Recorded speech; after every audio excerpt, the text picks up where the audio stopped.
दोस्तों अस्सलाम वालेकुम मुझे तो ठीक है पाजी कमर कार सां लगा पिया जने भी लाइव ना काई खबर खणी काई शेयर खणी तव्हांजे साम्हूं ज़रूरी ना अॼु आहे मेन इशू सिंध जो बम्पर फसल कणक जो फसल तैयार थी मार्केट में अचणु शुरू थी वियो आहे।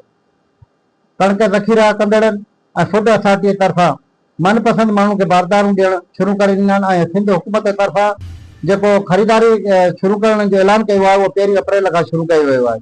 उन सां गॾु गॾु जेको सरकारी रेट आहे उहो 3535 रुपए में ऐलान कयो वियो आहे त ख़रीदारी कंदे सरकारी तौर ते रेट मुक़ररु करे छॾियो आहे। पर अञा ज़ख़ीरा कंदड़नि ऐं गुदाम पंहिंजा भरंदड़नि उन्हनि जी ख़रीदारी शुरू करे ॾिनी आहे 2700-2800 रुपए में। आला अख़्तियार कुझु जागनि ग़रीब मिसकिननि ज़राअत जे हथ में तबाह कयो थो वञे ऐं ज़राअत जे जेके हारीन असांजा ग़रीब मिसकिन आहिनि उन्हनि खे हिन वक़्तु ॾिठो वञे त जहिड़े तरीक़े सां DAP भाणा यूरिया भाणा ऐं ॿिज भाणा हर महांगा पइजी चुका आहिनि पर हुनखे कुझु नथो बची सघे। पर हुन जो ग़रीब मिसकिन जूं आऊं ऐं रड़ियूं इहे ई आहिनि त ख़ुदा असांजो जेको सरकारी रेट आहे उन ते असांजी ख़रीदारी कई वञे ऐं असां ग़रीब मिसकिननि खे बारदानो ॾिनो वञे।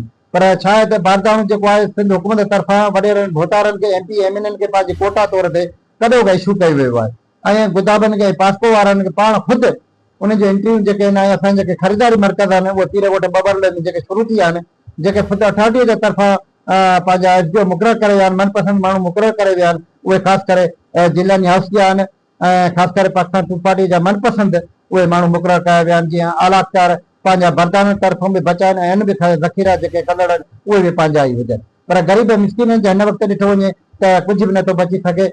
ग़रीब मिसकिन हारियुनि जूं एतिरियूं रड़ियूं कूका आहिनि जे ॿई हथ जे मथे ते लॻा पिया आहिनि जॾहिं उहे मार्केट में पंहिंजो अन्न खणी था अचनि विकिरो करण जे लाइ ग़रीब त उन 27-28 रुपए में ख़रीद करनि। असां DC साहिब खे एसी किंगरे खे मुख़्तार का किंगरे खे ऐं फूड अथॉरिटी जेके बाला ऑफिसर आहिनि उनखे रिक्वेस्ट था कयूं त फौरी तौर ते इन ते एक्शन कयो वञे ऐं इन ते छापा हया वञनि जेके अन्य ज़ख़ीरा कंदड़ आहिनि उनखे फौरी तौर ते गिरफ़्तार कजे न त ॿी सूरत में एतिरा इदारा वधाया वेंदा।